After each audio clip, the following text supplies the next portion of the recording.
International Conference on Arts and Humanities.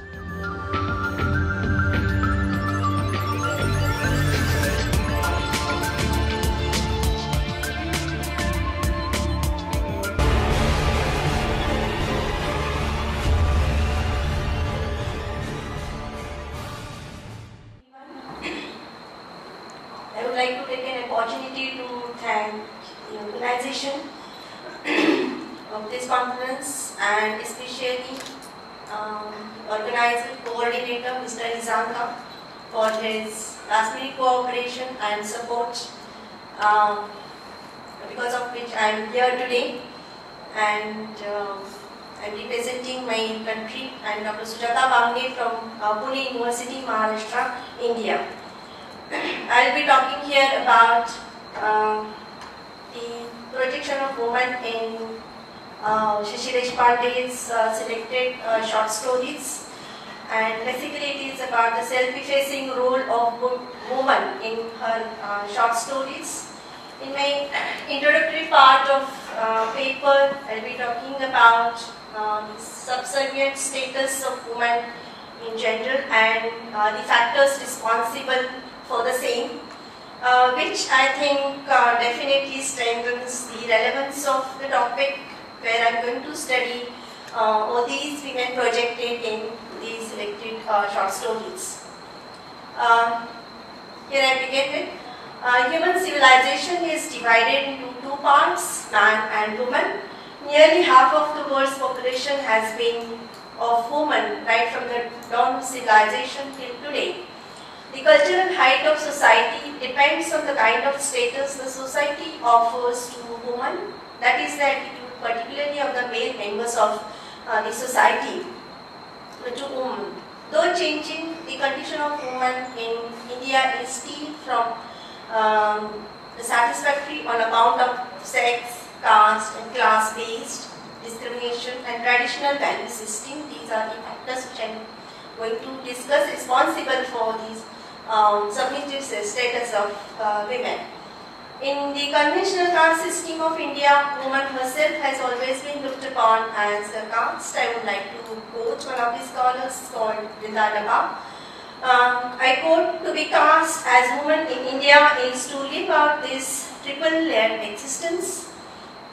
The disparity in the role of man and woman in various walks of life has always created a social imbalance all over the world. While examining the sex role, the society has been compared to a bird whose two wings, according to Prabhati Mukherjee, and I quote, represent two sexes, the balanced and smooth functioning of which are absolutely necessary to both these sexes." Unquote. Woman's social role and her social status are interrelated. That is why woman's role, which is what the mighty sex wants her to do, that determines her status. Therefore, the status of woman has to be seen in the socio-cultural, economic, political, psychological context. It is the woman who is supposed to be the custodian of social and religious conventions. Apart from being a machine of perpetuation, she also has to be a showpiece. It seems that even God has done a great injustice to woman by attributing to her the function of reproduction. Man has made the most of this weak factor. This is the reason behind thinking that God has done the injustice to woman. That is why the status of woman has always been low in the family and society. In case of woman's subordination, results usually from factors like sex discrimination, economic dependence, traditional customs, unfavorable environment, ignorance, superstitions, prejudices and so on. These factors conspire together to mold her mental makeup in such a way that she has to accept a subordinate role in the given socio-economic context. Hence the study of woman, her travels, her predicaments, turbulences, in comparison with that of woman as projected in literature, could offer the proper diagnosis of the element. Shashi Deshpande, who is India's one of the most acclaimed woman writers in English, did her first experiment in writing fiction with short story. She is known as the well-known novelist, but she started her writing career with short stories. In one of her haunting collections of short stories, which I have selected here, named The Intrusion and Other Stories, she explores here a world blighted with despair and unhappiness of women characters. The present paper is a modest attempt to analyze the image of woman in a self-denial mood, as reflected in some of her short stories. I have not included all short stories because the focus of my topic is to concentrate and underline the self-effacing role or the women where we find them in withdrawn mode. So I have selected only those stories.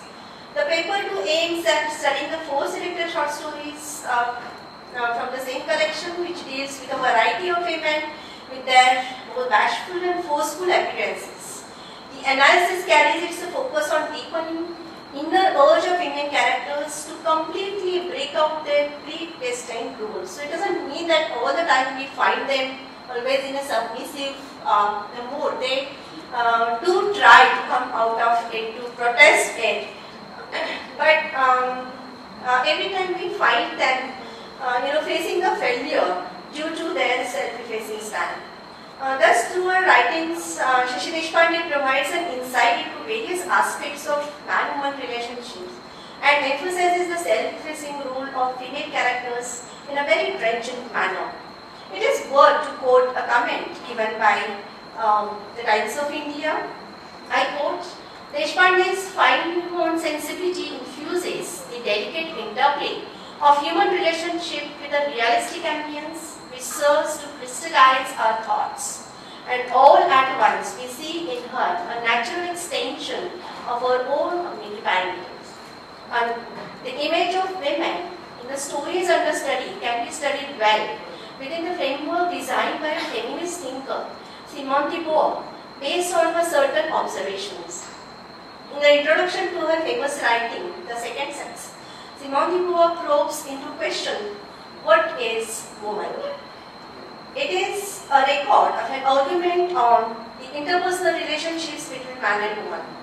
Further, she states in the same writing, it is not nature that defines woman, it is woman, it is she who defines herself by dealing with nature on her own account in her emotional life.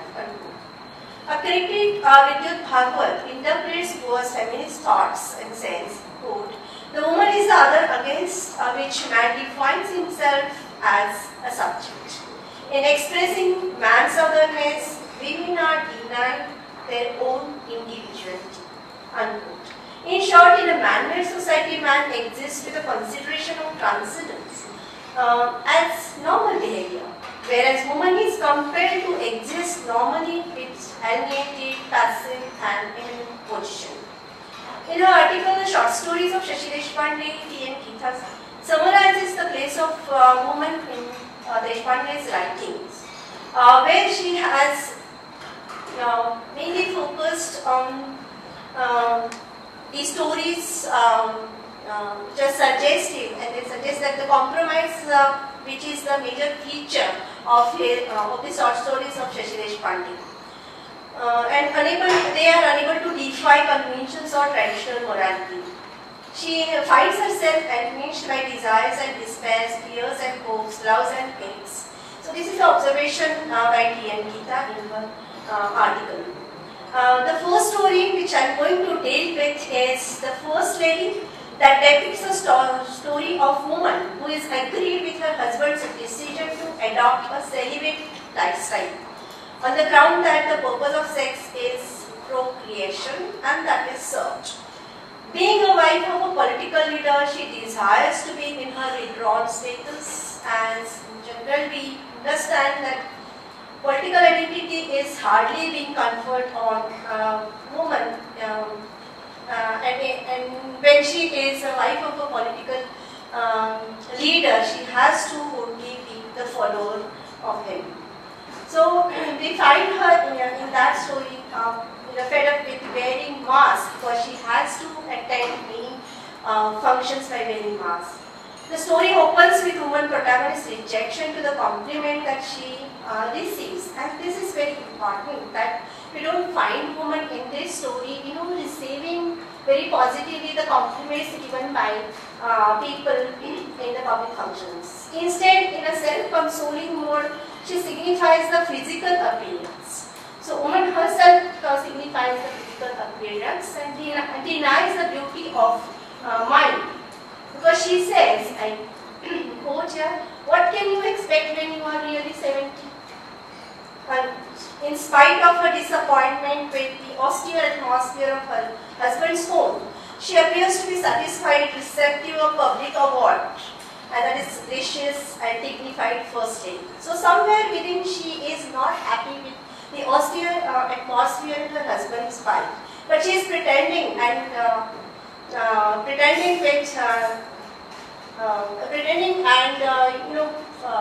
giving a very positive expression to the award, that is gracious and dignified first aid. And that expression on the reception is quite mechanical. A trivial objection to their comfortable yet meaningless present invites her husband's aggressive reaction, on which she is forced to agree with her feeling of being important at the cost of attending a more at some public functions, for which she has meticulously trained herself. It seems to be true what Goa investigates about women, I quote, they don't authentically assume a subjective attitude. And this is exactly the same that we find lacking in these stories. The women's effort has been anything only what men have been willing to grant. They have taken nothing. They have only received. In the same story we find that she has not taken it. She has only received, and that is why I find it very correct what Simone de Beauvoir has investigated about the psychology of women. For instance, in this story, we find the wife in the present story easily gets agreed and grants her husband a kind of purpose satisfaction in denying oneself pleasure, a kind of hysterical urge for self-denial. And as a matter of fact, her husband's decision of abstaining from sexual relations deprives her from the male touch and reduces her to a longing for the same by the other. As per the reference of Juliet Millet, who has evaluated Freud and has been cited by Vidya Bhagwat, can be stated that the husband in the story promotes a Freudian theory. Actually, this theory is being blamed by Millet of treating the female character as a static thing ordained by nature. So, Freud here supports this understanding to treat the female character as a static thing ordained by nature. And further, as Freud intends to limit female life to the sexual reproductive level and also to persuade us that women live at a low cultural level because this is the only level that is possible for them. The second story which I have selected is The Intrusion. It's a title story that deals with newly married woman whose self-respect is dishonored by the appalling treatment by her husband, whom she thinks as an intruder in her life. The story is replete with number of instances where a newly married woman is made aware of a sexual role with which she is forced to identify herself. Gradually, she gets sickened with the fear of impending disaster in the form of sex with man whom she hardly knows. Her husband's emphasizing complete privacy frequently deadens her almost with fears and tremors. Consequently, she averts her face from the beds. Woman in this story is shown as a silent acquiescent, as quite mutely she accepts the same marriage proposal. Friendship, as today we understand, should be and is the basis of husband-wife relationship, is found lacking in this story. In her narration, it is quite perceptible to sense her withdrawal feeling at the moment she admits her denial, to hear the intimate sounds that are seeping through the thin walls and the door. She finds it almost disgusting to see herself with a strange man in a strange room. It becomes quite convincing when she narrates, I quote, "And at present we were not friends, not acquaintances even, but only husband and wife," unquote. And this is something very interesting, that after marriage we find husband and wife become friends, but exactly the same is lacking here, and she says that we are not friends, we are not even acquaintances, so there is no question of accepting ourselves as husband and wife. Woman protagonist in the story appears to be victim of body-mind conflict. Even the slightly glazed look in her husband's eyes, she finds revealing and demanding, and desperately trying to underline, as Vijay Bhagwat expresses in her analysis, that body and sexuality are concrete expressions of existence. This is exactly happens in this story, because the newly married couple goes on honeymoon, and there her husband forces herself to identify herself on the basis of sex. And that is why body and sexuality are concrete expressions of their existence. So she is allowed to understand her existence, to highlight her existence, only if she offers her body to her husband. Woman in the story reads out her husband's eyes and narrates her understanding. I quote, "How unaware he was of everything, but of what was to happen between us, making us truly husband and wife." So what exactly should be happen according to her husband and according to the woman herself, to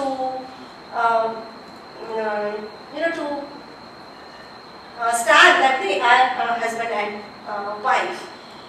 She finds it to be extremely startling and reproachful to see him a nameless stranger. She calls him as a nameless stranger, calling out her name with so familiarity. She gets shocked and embarrassed to see him calling her by her name with so familiarity, because she thinks that they are not yet familiar with each other.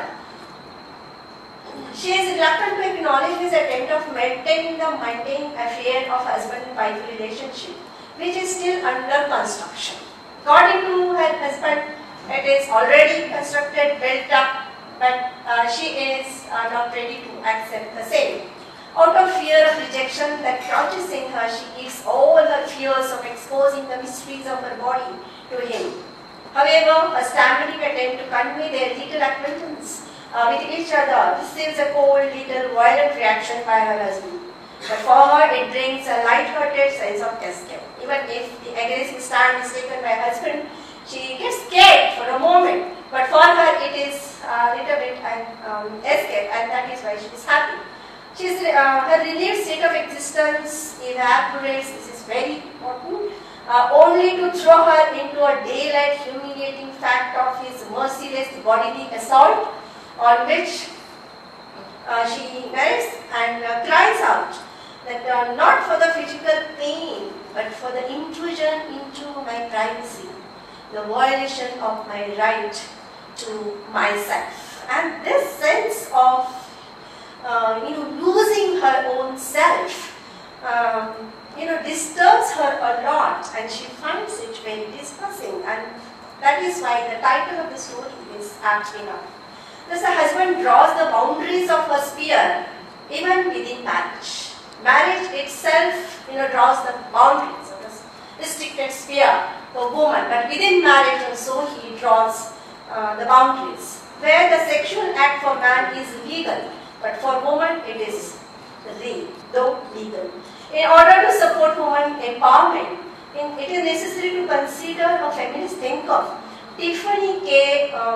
Bain's discussion of woman's need and ability to pursue her own individual interest. As she has expressed in her writing, Woman in 19th Century, I quote, "What woman needs is not as a woman to act or rule, but as a nature to rule, as an intellect to resolve, as a soul to live freely and unimpeded." Unquote. The next story is The Wall is Safer. It reflects a woman who is willing to resign to isolation and rejoices at the wall, which is the symbol of safety. The story is a depiction of highly subservient woman whose existence is genuinely valued not more than as a cook by her husband. Her conscious understanding of their visitors look without any expectation or their getting uneasy with her underscores only her denial to enforce her existence. She narrates, I quote, unnatural, forced smiles flicker across their faces as they talk to me, staying on even when there is no need. They turn away from me with almost audible sighs of relief. The presence of woman protagonist is made visible not out of choice, but because there was none. This is again something needs to be highlighted. That we find her presence in the story, or the writer has made it visible, but not out of choice, that she is not the choice, maybe of the writer or maybe of her husband, but because there was none, she was there.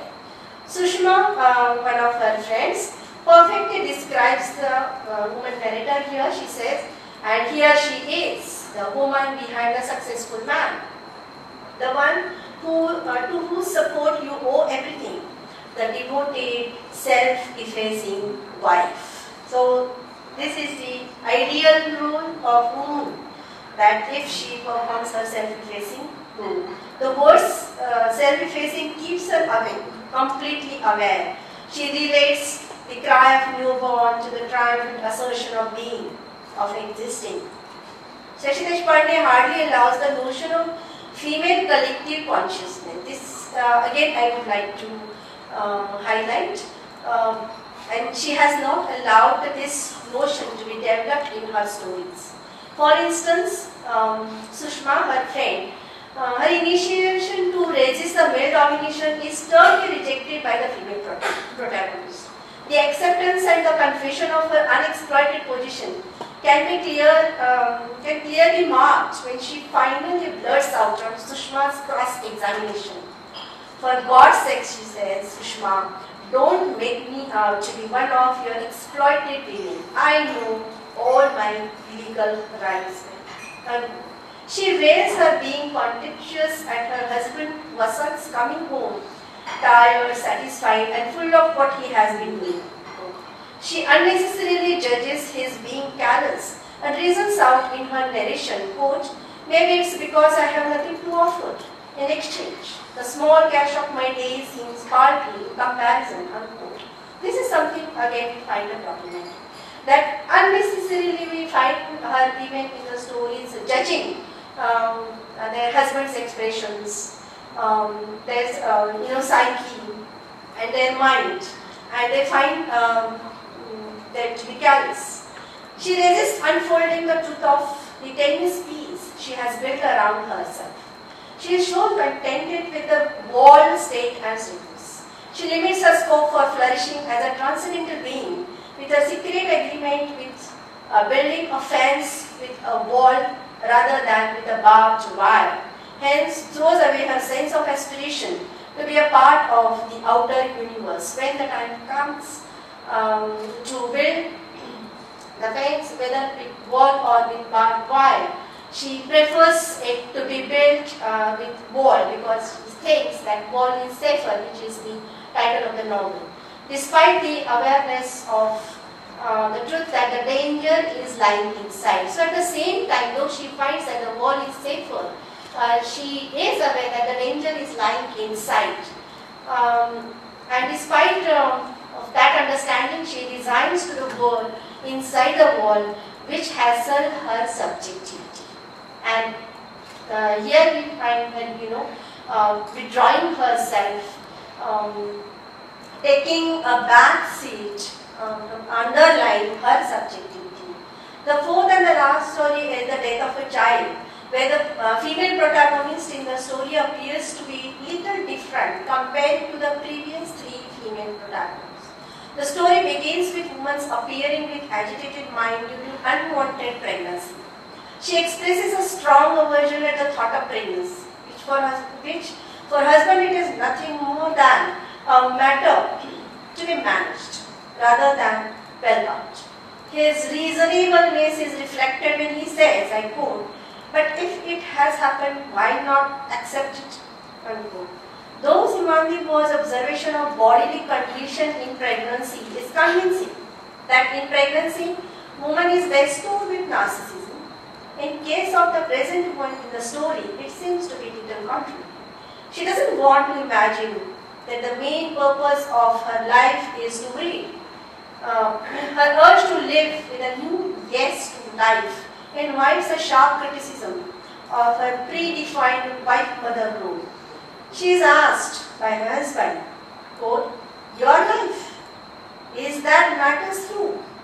How can a mother to be so selfish? What about that life?" Unquote. She denies determining the concrete significance of motherhood for a woman. As she says emphatically, quote, "Children fulfill your personality. You become just a mother and nothing more." Unquote. Shashi Deshpande demonstrates the woman in this story with a different kind of framework of her mental constitution. She is shown infuriated at the thought of carrying the load of thirst maternity for the third time. That is the main reason behind her denying the pregnancy in less than 4 years.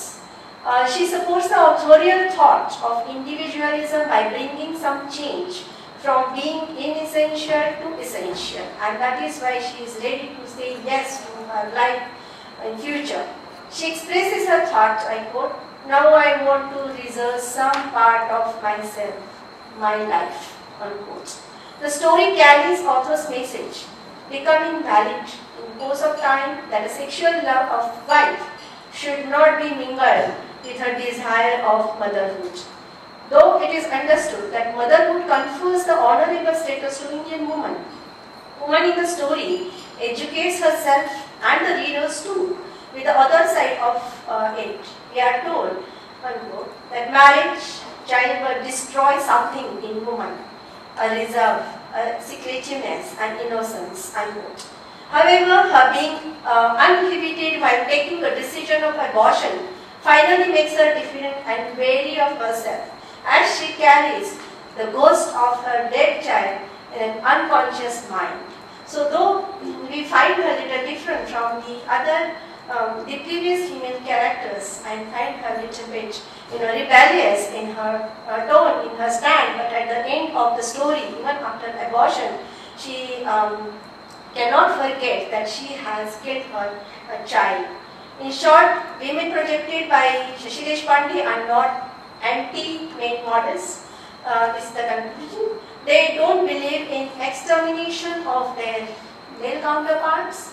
The problem with a woman is to reject marks and give a full vent to her unconscious feelings and assign her a conscious and visible status. The author supports the need of surpassing the polarization and attaining the new human wholeness. Thank you.